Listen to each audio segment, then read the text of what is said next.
Good morning students. 11th class में बच्चों हमारा काम चल रहा है न्यूमेरिकल पोर्शन के ऊपर। बात करते हैं रोटेशन के, 2-3 अच्छे न्यूमेरिकल हम कर लेते हैं, देन आफ्टर हम आगे बढ़ते हैं। एक अच्छा एनसीईआरटी न्यूमेरिकल है बच्चों, उसके आगे है 16 का न्यूमेरिकल है। क्या है ढंग से देखिए समझिए बच्चों। हमारे पास एक यूनिफॉर्म डिस्क है, ये यूनिफॉर्म डिस्क है, ठीक है। एक यूनिफॉर्म डिस्क का रेडियस आपके पास रखिए बेटे, इसकी आर रेडियस है, ठीक है। यहाँ से यहाँ तक कितनी डिस्टेंस है, आर रेडियस है इसकी, ठीक है। यूनिफॉर्म डिस्क है, ठीक है। Radius R, circular section of radius r/2। एक r/2 का सेक्शन कट कर लिया जाता, कट आउट, ठीक है। इस पूरे डिस्क से r/2 सेक्शन का आपके पास सर्कुलर सेक्शन कट कर लिया जाता है, ठीक है। अब आपके पास क्वेश्चन में क्या दे रखा है, वह है the centre of hole is at r/2 from the centre of original disc. Original disc का सेंटर हमारे पास मान लीजिए बच्चों ये है, इससे r/2 के ऊपर, यहाँ से r/2 कंप्लीट तो r हो जाएगा, यहाँ से लेकर यहाँ r/2 कितना हो जाएगा, यहाँ से इतना, ठीक है। तो क्या कहा इसने, the centre of hole is at r/2 from the centre of original disc. Original disc से ये r/2 डिस्क के ऊपर, आप r/2 डिस्टेंस के ऊपर हमारे पास क्या है, the centre of hole is, प्रत्येक होल, प्रत्येक का सेंटर कहाँ पे बचा आपके पास में, r/2 from the centre of original disc. Locate the centre of mass of the resulting flat body. हमें क्या कर रहे हैं, जो रिजल्टिंग आपके पास जो फ्लैट बॉडी बच गई है उसका क्या निकालना है, locate the centre of mass of resulting the body. जो और बॉडी है उसका सेंटर ऑफ मास को लोकेट करना है। क्वेश्चन समझ में आया बच्चों। यहाँ पे फिर समझ सकते हैं, एक हमारे पास में एक डिस्क है, उस डिस्क का आपके पास रेडियस रखिए बच्चों r, उससे r/2 circular section of radius r/2 is cut out. सबसे पहले r/2 सेक्शन का कट आउट करते हैं, पूरा यहाँ से ले लिया, कट आउट करेंगे तो r का हो जाएगा बेटा, ठीक है। r/2 का मतलब हम कह सकते हैं यहाँ से ये r/2 का कट करते हैं तो यहाँ से इतने डिस्टेंस कितनी हो जाएगी, r/2। इसके लिए एक आपने कट आउट किया है ये,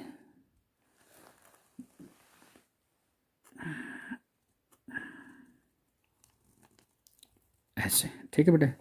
तो इसको आप कहोगे डिस्टेंस लिख सकते हैं यहाँ पे r/2 डिस्टेंस का कट आउट कर लिया, ठीक है। अब कह रहा है जो रिमेनिंग जो पोर्शन है उसका सेंटर ऑफ मास को आपको क्या करना है बेटे, locate. Let we assume that ये हमारे पास एक एक्स एक्सिस है, शुरुआत का सेंटर इसके ओ था। अब लेट वी अज्यूम दैट, अब ये रिमूव करने के बाद में जो सेंटर ऑफ मास की location, let we assume that ये पॉइंट हमारे पास किसके ऊपर गया, एक्स कोऑर्डिनेट, एक्स पॉइंट के ऊपर है इसका सेंटर ऑफ मास, ठीक है। इधर है, इधर भी हो सकता है, इधर भी हो सकता है, किधर भी हो सकता है, ये चीज़ें इसको हम चेक करना है। एक्स एक्सिस के राउंड में इधर लेफ्ट, इस पॉइंट से ओरिजिन से शुरुआत पूरी डिस्क का जो सेंटर ऑफ मास लोकेट करता है उससे लेफ्ट या राइट में हो सकता है। मान लीजिए हमारे पास यहाँ पे हो एक्स रिमेनिंग पोर्शन का सेंटर ऑफ मास जो हमें लोकेट करना है।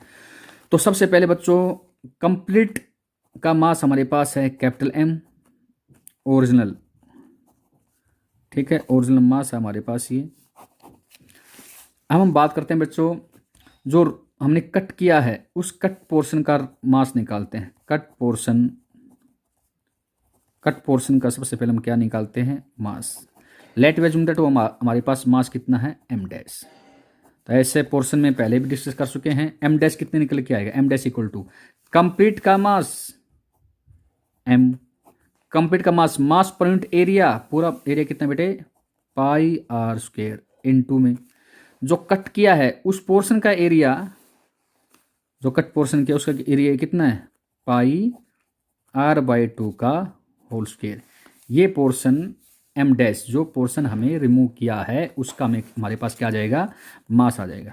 तो जैसे हम इसको बच्चों सोल्व करते हैं तो कितना आ जाएगा, m/में πr² इनटू में πr² 4, ठीक है। πr² से πr² कैंसिल, कितना बच के बच्चों, m/4 पोर्शन बचा, मतलब ये हमारे पास में जो रिमूव हुआ है उसका। अब जो रिमेनिंग पोर्शन है, ये रिमेनिंग पोर्शन उसका centre of mass let we assume that यहाँ पे लाई कर रहा है। तो उसके लिए हमारे पास वही हम डिस्टेंस हमें निकालना है। तो वाई कोऑर्डिनेट तो इसमें रहेगा नहीं, तो एक्स एक्सिस के ऊपर लाई कर रहा है तो केवल एक्स कोऑर्डिनेट से रहेंगे, वाई कोऑर्डिनेट इसमें है नहीं। अदरवाइज वाई कोऑर्डिनेट के ऊपर मान लीजिए इसको वाई एक्सिस मानते हो तो एक्स कोऑर्डिनेट 0 हो जाएगा। तो अब इसके लिए सेंटर ऑफ मास का फार्मूला हमारे पास करेगा एक्स इक्वल टू जो निकालना आप सभी जानते हो वैसे कैपिटल आर इक्वल टू हमारे पास कितना होता है m1 x1 plus m2 x2 upon में m1 प्लस m2, या फिर y पोर्शन पे निकालते हैं तो r इक्वल टू कितना होता है बेटे m1 y1 plus m2 y2 upon में m1 प्लस m2। ठीक है, तो बच्चों यहाँ पे ये आपके पास ओरिजिन से यहाँ से जो निकालते हैं यहाँ से डिस्टेंस देखिए m इनटू में कितना हो जाएगा 0, क्योंकि यहाँ पे आपके पास सेंटर ये x है, यहाँ से ये डिस्टेंस कितने हैं ये वाले की बात करते हैं इसके अकॉर्डिंग। ठीक है, तो 0 माइनस में पहले वाले पूरी बॉडी का जो मास था वो मास हमारे पास क्या था m था, पूरी बॉडी का मास हमारे पास क्या था वो m। ठीक है, m ये पॉइंट इसके अकॉर्डिंग निकालते हैं x कितना है तो आपके पास में m इंटू में 0 माइनस में जो निकाला है उसका मास हमारे पास कितना है m डैश। ठीक है, इनटू में वो डिस्टेंस कितनी बन जाएगी, वो डिस्टेंस ये डिस्टेंस बेटे r/2, यहाँ से यहाँ तक डिस्टेंस कितनी है ये r/2, तो m डैश r/2 अपॉन में m माइनस में m डैश। आपको ध्यान में क्या रखना है, यहाँ पे प्लस करते थे पहले याद है m1 x1 plus m2 x2 upon में m1 प्लस m2। यहाँ पे क्या है x माइनस लिया है, माइनस क्यों बच्चों, यहाँ से जो रिमूव कर दिया है, यहाँ से देखिए मास क्या किया हमने रिमूव किया है, घट गया है यहाँ से, तो ये इतना घटने के बाद सब्ट्रैक्ट होने के बाद हमारे पास में ये पोर्शन बच गया है, इसलिए हम यहाँ पे क्या कर रहे हैं सब्ट्रैक्ट कर रहे हैं। ठीक है, फिर से समझ सकते हो हमारे पास होता था पूरे का मास m इंटू में डिस्टेंस, पूरे का मास m, डिस्टेंस आपके पास इसके रेस्पेक्ट कितनी जाएगी 0, माइनस पूरे एनर्जी पूरी बॉडी इसका मास कितना है m डैश इंटू डिस्टेंस, ये कितनी डिस्टेंस है ये वाली डिस्टेंस बच गई, जो डिस्टेंस कितनी है डिस्टेंस यहाँ से r/2 अपॉन में m माइनस में m डैश। ठीक है, इसको आप सोल्व कर सकते हो, ये आपके पास में x आ जाएगा। ठीक है, तो आपके पास डिस्टेंस आ जाएगी, इसको सोल्व करना है। ठीक है, नेक्स्ट क्वेश्चन पे चलते हैं बच्चों, हमारे पास में नेक्स्ट क्वेश्चन देखिए क्या है, अच्छा क्वेश्चन है। A metre stick is balance, question number 17 के बारे में बात करते हैं, एनसीईआरटी का क्वेश्चन नंबर 17 है, वो क्या है, a metre stick is balance on a knife edge at its centre. ठीक है, तो सबसे पहले मीटर स्टिक बैलेंस है बच्चों आपके पास में सेंटर के ऊपर बैलेंस है। ठीक है, when 2 coins each of mass 5 gram are put on the top of other, मान लीजिए यहाँ पे आपके पास डिस्टेंस मान लीजिए ए बी रोड आपके पास में क्या कह रहा है, यहाँ पे आपके पास पुट कर देते हैं। ठीक है, यहाँ से दे रखा है when 2 coins each of mass 5 gram are put one on the top of other at the 12 centimetre mark, यहाँ से कितने डिस्टेंस के ऊपर बच्चों 12 सेंटीमीटर। ठीक है, ये डिस्टेंस हमारे पास कितनी है 12 सेंटीमीटर दे रखे, इसके इस पॉइंट से यहाँ एज इस पॉइंट से यहाँ तक है 12 सेंटीमीटर। यदि 12 सेंटीमीटर डिस्टेंस के ऊपर हमें दो क्या रख दिए सिक्के रख दिए हैं। ठीक है, तो उनका प्रत्येक का मास दे रखा है 5 ग्राम, तो टोटल का मास कितना हो जाएगा यहाँ पे वो 10 ग्राम। यदि रखने के बाद ऐसा रख दिया है the stick is found to be balance, किसके ऊपर पाई गई स्टिक, ऐसा करने के बाद यहाँ से 45 मीटर, ऐसा कह रहा है 45 मीटर के ऊपर बैलेंस हो गया, 45 सेंटीमीटर के ऊपर। ठीक है, यहाँ से पहले ये 12 सेंटीमीटर के ऊपर कोई रखा है, रखने के बाद ये बैलेंस यहाँ पाया गया। What is the mass of the metre stick, metre stick का मास क्या है। सबसे पहले कह रहा है बैलेंस सबसे पहले यहाँ पे था, ये कब, ये यहाँ पे कब है दिखा रखा बच्चों, कब, ये 50 सेंटीमीटर पे है इसका। ठीक है, और ये हमारे पास क्या है मीटर स्टिक है ये। What is the mass of the metre stick, इस मीटर स्टिक का हमें मास निकालना है। जो पहले सी के ऊपर मान लिया है शुरुआती दौर के ऊपर, जब कब हमने यहाँ पे क्या नहीं रखा है, 2 कॉइन नहीं रखे हैं, उस टाइम पे आपके पास यहाँ पे है ये ऐसे है, इसके ऊपर बैलेंस पॉइंट है। रखने के बाद यहाँ पे 2 कॉइन रखने के बाद ये बैलेंस पॉइंट खिसक के कहाँ पे आ गया, यहाँ पे इससे 15 सेंटीमीटर के ऊपर। अब हमें क्या निकालना है, इस मीटर स्टिक का मास हमें कैलकुलेट करना है।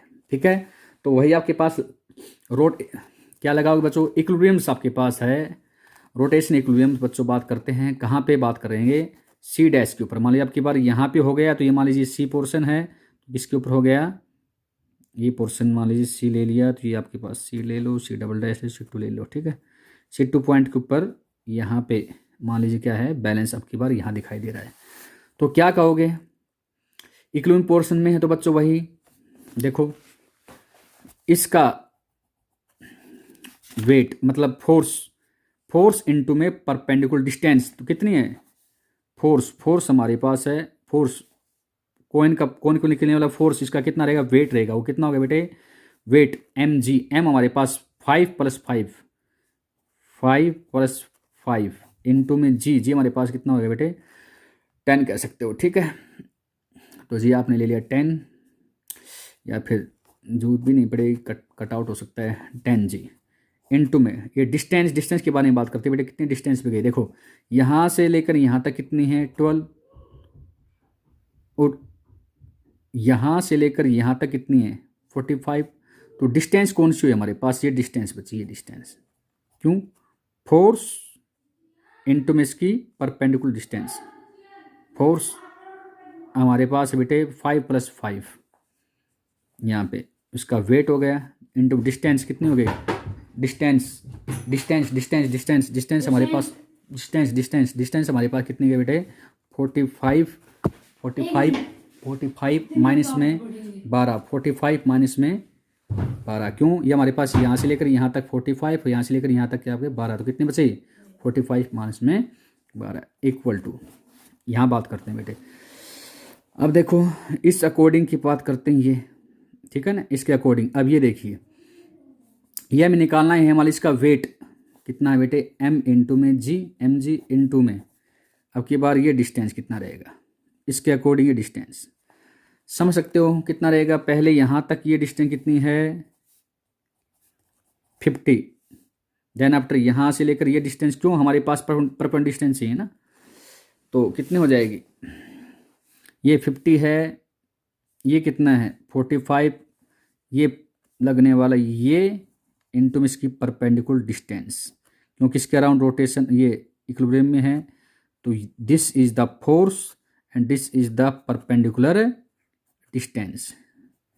ठीक है, तो परपेंडिकुलर डिस्टेंस कितनी होगी हमारे पास में, फोर्स mg कितना है, mg डिस्टेंस कितनी हो गई, 50 में से 45 को सब्ट्रैक्ट कर दो, 50 माइनस में 45। ठीक है, बस बच्चों आपके पास हो जाएगा ये 10 ग्राम इंटू में 45 में से 12 गया तो कितना हो गया, 3 33 इक्वल टू mg इंटू में हो गया 5।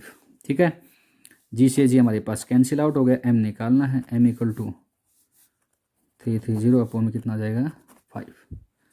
इसी आपके पास क्या गया है, इसका स्टिक है, इसका मास हम कैलकुलेट कर सकते हैं। ठीक है, नेक्स्ट क्वेश्चन के बारे में बात करते हैं बच्चों। नेक्स्ट क्वेश्चन देख सकते हो आपके पास में,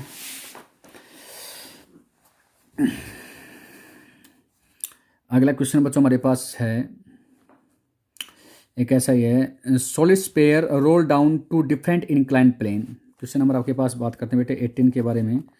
a solid sphere roll down to different incline plane of the same height. ठीक है, दो सॉलिड स्फीयर को बच्चों रोल डाउन करते हैं, ठीक है, डिफरेंट इंक्लाइन, अलग अलग इंक्लाइन प्लेन से, ऑफ द सेम, लेकिन हाइट क्या हमारे पास में सेम, बट डिफरेंट एंगल से inclination. Will it reach the bottom with the same speed in each case. ठीक है, आपसे पूछा गया कि क्या वो दोनों के दोनों सेम स्पीड से नीचे पहुंचेगी। देख सकते हो कहने वाला बेटे क्या है, ये हमारे पास हाइट तो क्या है सेम है, ये हाइट। ठीक है, एक आपके पास में एंगल इट में भी ये है, एक आपके पास एंगल हो सकता है ये है, अलग अलग एंगल पे आ गई बात, ऐसे है, ऐसे ये एंगल θ1 है, ये एंगल θ2, एंगल हमारे पास अलग अलग दिया गया है और कह रहे यहाँ से ये रोलिंग कर रही है। तो पूछा गया है कि क्या जो नीचे आते हैं उनकी स्पीड हमारे पास क्या सेम होगी या नहीं होगी। तो बच्चों देखिए, यहाँ से लेकर यहाँ तक रोल आउट हो रहा है, रोल डाउन हो रहा है। तो सबसे पहले ऊपर हमारे पास एनर्जी है, कौन सी है? ओनली एंड ओनली पोटेंशियल, हमारे पास mg। नीचे आते हैं तो हमारे पास रोलिंग के दौरान आते हैं, तो रोलिंग एनर्जी कौन सी हो जाएगी? काइनेटिक। यहाँ पे आते हैं तो kinetic energy conservation law apply करते हैं, कितना हो जाएगा? Half M V square plus में हाफ आई ओमेगा स्क्वेयर। आप सभी जानते हो बच्चों, रोलिंग काइनेटिक एनर्जी हमारे पास कौन सी होती है? रोटेशन वाली, प्लस में कितनी होती है बेटे? Translation kinetic energy. Translation kinetic energy हमारे पास half I M V square, और ये कौन सी है? Rotation half I omega square. ठीक है, तो यहाँ से आप डिस्कस आउट करते हो। तो सबसे पहले आपके पास सॉलिड स्पेयर दे रखा है, सॉलिड स्पेयर का मोमेंट ऑफ इनर्शिया रख लोगे यहाँ पे, देखो निकालते उसके बाद में। देखिए भाई, तो निकालना चाहते हैं, पुट कीजिए बेटे value. Half M V square है, ये लो बच्चों यहाँ पे 1/2 एम वी स्क्वेयर, ठीक है, प्लस में 1/2 आई ओमेगा स्क्वायर 1/2 आई हमारे पास क्या है? मोमेंट ऑफ इनर्शिया किसका? सॉलिड आपके पास रखा है, स्पेयर रोल आउट हो रहा है, तो सॉलिड स्पेयर का रोल मोमेंट ऑफ इनर्शिया होता है बेटा कितना? 2/5 mr स्क्वायर। ठीक है, और साथ में दे रखा है बेटे ओमेगा स्क्वायर। ठीक है, तो ओमेगा स्क्वायर आपके पास कितना होगा? जानते हो, v बराबर हमारे पास होता है r ओमेगा बराबर हमारे पास कितना हो जाएगा? ओमेगा स्क्वायर करना चाहते हैं, ओमेगा बराबर हमारे पास हो जाएगा v/r का स्क्वायर, v/r का स्क्वायर। ठीक है, तो यहाँ पे आपके पास कितना हो जाएगा बेटे? mgh है, साथ में mgh रख सकते हो, mgh। ठीक है, तो निकल जाएगा बच्चों हमारे पास mgh करोगे, ये कितना होएगा? 1/2 mv स्क्वायर प्लस ये कितना है बेटे? 2 से 2 कट गया, कितना हो गया? 1/5 एम वी स्क्वायर, और ये कितना गया? v/r का होल स्क्वायर। ठीक है, तो यहाँ से आप वेलोसिटी निकाल सकते हो, आपको बताते हैं।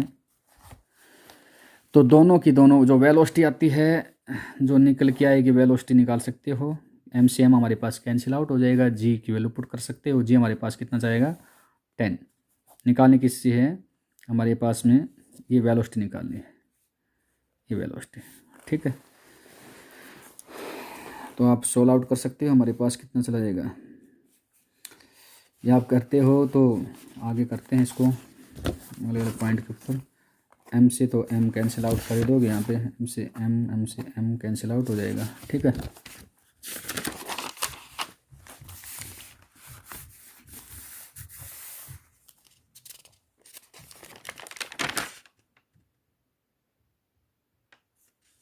तो कितना हो गया बेटे? ये GH ये जाएगा आपके पास में वहाँ पे 1/2 हमारे पास है mv square, 1/2 mv square plus बचेगा हमारे पास कितना? 1/5 mv स्क्वायर हो जाएगा, इक्वल टू हमारे पास हो गया बेटे mgh। ठीक है, ये बन गया है। यहाँ से आप कर सकते हो, एम से एम कैंसिल, तो कितना बचा? 1/2 V square plus 1/5 V square. ठीक है, एलसीएम ले लो, 5 एलसीएम हो जाएगा, तो कितना हो जाएगा? 10 एलसीएम करो भाई, 5 × 2 एलसीएम आ जाएगा। तो एक्चुअल में बात करते हैं, 10 करोगे तो सिंपल सी बात करोगे, 5 वी स्क्वायर प्लस में यहाँ पे कितना जाएगा? 2 स्क्वायर इक्वल टू कितना जाएगा बेटा? यहाँ पे GH, तो 7 स्क्वायर अपॉन में 5 कितना हो जाएगा? 10 अपॉन में GH। तो 20 के निकालना चाहते हैं, दिस इम्प्लाइज 20 के इक्वल टू हो जाएगा 10 इंटू में G इंटू में H अपॉन में 7। दिस इम्प्लाइज V बराबर कितना आएगा? √10GH अपॉन में 7। ठीक है, तो यहाँ से देख सकते हो हमारे पास जो वेलोसिटी है वेलोसिटी, हाइट हमारे पास सेम, वेलोसिटी डिपेंडिंग किस पे है, 10 कांस्टेंट है, जी ग्रेविटी कांस्टेंट है, एच सेम दे रखा है अपॉन में 7। इसका मतलब वेलोसिटी हमारे पास उन दोनों सिलेंडर क्या निकल के आती है, सेम निकल के आती है। ठीक है बच्चों, ये हमारे पास में न्यूमेरिकल पोर्शन है, देख सकते हो। कैसे देख सकते हो, क्या था, यहाँ से सिलेंडर को रोल आउट किया जा रहा है, नीचे की तरफ आ रहे हैं, लेकिन एंगल हमारे पास अलग अलग है। सेम पूछा गया क्या दोनों जो आपके पास सिलेंडर है यहाँ से छोड़ते हैं या फिर यहाँ से ऐसे नीचे आता है यहाँ पे या फिर यहाँ पे, उनकी स्पीड क्या सेम होगी। तो हमारे पास निकल के क्या आती है, स्पीड क्या आती है बच्चों, सेम आते हैं। क्यों, हमारे पास जो वेलोसिटी है √10 G/7 पे आती है। तो ना हाइट का रोल है, तो हाइट हमारे पास सेम रखा है, ग्रेविटी का रोल है कांस्टेंट है, सेम रोल कांस्टेंट है, तो वेलोसिटी सेम निकल के आएगी। ठीक है बच्चों, हमारे पास क्वेश्चन है, तो ये क्वेश्चन करने हैं बच्चों आपके पास में, इससे रिलेटेड हैं, अच्छे क्वेश्चन थे, तो घर पे इसको सॉल्व करना बेटे। तो कल हम करेंगे नेक्स्ट चैप्टर, इसके 1-2 क्वेश्चन और बच्चे हैं, आप घर पे करना, कोई डाउट है तो पूछना आपको। कल से नेक्स्ट चैप्टर आपके पास करेंगे ग्रेविटेशन वाला। ठीक है, ओके बच्चों।